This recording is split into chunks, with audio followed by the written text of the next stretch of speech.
بسم اللہ الرحمن الرحیم۔ السلام علیکم معزز ناظرین گرامی، آج کی ویڈیو میں سب سے اہم ٹاپک یہ ہے کہ انڈین نیوی کے کوئی 9 کے قریب فوجی جو ہے وہ قطر نیوی کے اندر کام کر رہے تھے۔ کوئی 1 سال 1.5 سال پہلے کی یہ بات ہے، جو کیونکہ قطر بھی اسرائیل کی مخالفت میں کافی رہتا ہے، صاف ظاہر ہے اسرائیل کی مخالفت میں تو پوری دنیا ہے اس وقت، تو جس کی وجہ سے کیونکہ وہ قابض ہے اور اس وقت تو بچوں کو جس طرح اس نے کچلا ہے اور ٹکڑے ٹکڑے بچوں کے کر دیے اسرائیل نے، اس بندے نے کافی باتیں بھی کی ہیں، اور ان قطر کے 9 جوان جو فوجی ہیں، کوئی انڈین فوجی 9 کے قریب، ان کو پھانسی کی سزا دے دی گئی ہے، جس کی بنا پر یہ بندہ انٹرویو لے رہا ہے۔ اور اس کے بعد جو آگے ڈاکٹر اسرار احمد صاحب نے باتیں فرمائی ہیں وہ بھی سنیں گے، اور ویڈیو کو اینڈ تک جڑے رہیے ویڈیو کے ساتھ، انشاءاللہ آپ کو ضرور مزہ آئے گا۔ فی الحال میرے ساتھ جو ہے پنکج پرکاش سریواستو جی، ان سے بات چیت کریں گے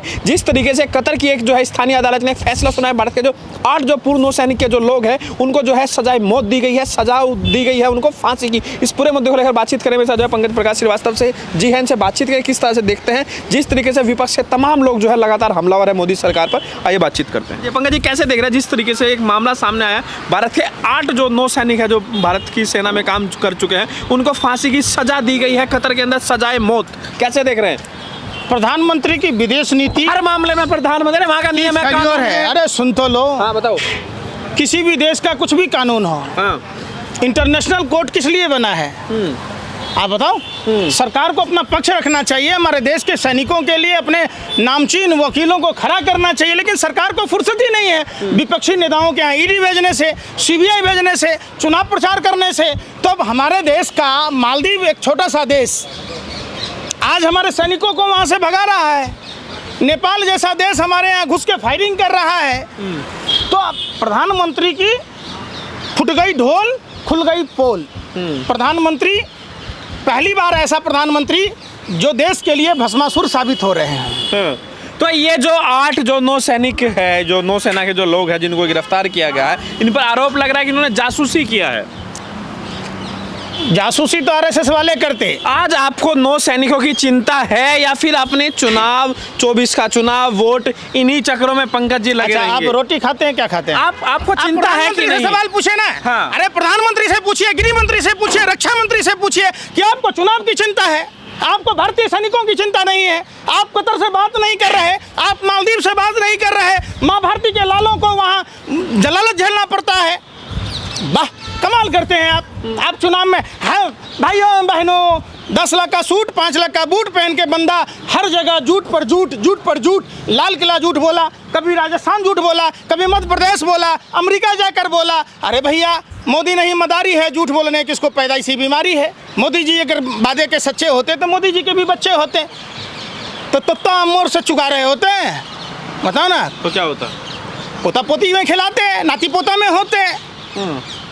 اگر وعدے کے سچے ہوتے، ہندو دھرم کو مانا ہوتا، 16 سنسکاروں میں ایک شادی کا بھی دھرم سنسکار ہے، اگر اس سنسکار کو مانے ہوتے تو آج دقت ہوتی۔ دیکھا جا رہا ہے پردھان منتری مودی جی جب ورلڈ کپ چل رہا ہے، بھارت جب بھی میچ جیتا ہے مودی جی ٹویٹ کرتے ہیں، بدھائی دیتے ہیں، لیکن یہ جو معاملہ ہے جہاں 8 لوگوں کی جان پر جو ہے تلوار لٹکی ہوئی، ہمارے دیش کے لوگ ہیں، ہمارے ناگرک ہے، نو سینا میں کام کر چکے ہیں، اس پر کوئی ٹویٹ نہیں آیا، اس پر کوئی جواب نہیں آیا، کیا کوئی جواب دہی طے نہیں ہے؟ دیکھیے ایک گھر پریوار کا درد ویواہک گرہستھ جیون کا آدمی ہی سمجھ سکتا ہے، جس کے آگے ناتھ نہ پیچھے پگہا، بغیر لگام کا کودے گدھا۔ جو اب مہرشی وششٹھ نے رامائن میں صاف صاف کہا ہے کہ نسنتان آدمی لوک کلیان کی باتیں نہیں کرے گا، اسے کوئی دکھ درد معلوم ہی نہیں ہے۔ تو جگل بندی کرنے کے لیے نہیں آئے ہیں یہاں پہ، ٹھیک ہے؟ میں کیا کہہ رہا ہوں سننا رہے آپ، بلی تو یوں ہی بدنام ہے راستہ کاٹنے کے لیے، آپ تو جو بات ہے اس کا جواب دیجیے۔ میں کیا کہہ رہا ہوں، پردھان منتری کو راجستھان، چھتیس گڑھ یا دیش کے چناؤ سے اگر فرصت ہو تب تو دیش کے شہیدوں کے بارے میں سوچیں۔ پوری دنیا میں تو فنڈامنٹلسٹ مشہور ہو گیا مسلمان، پوری دنیا کا ذرائع ابلاغ لگے ہوئے ہیں۔ اصل فنڈامنٹلزم جو ہے، بلکہ 2 باتیں عرض کر دوں، ریشزم پوری دنیا میں بدنام گالی، اور اصل ریشسٹ ملک اسرائیل، اسے کوئی کچھ نہیں کہتا، اس لیے کہ وہ مذہبی ریاست نہیں ہے، وہ تو بلکہ یہودیت ہے ہی نسلی مذہب۔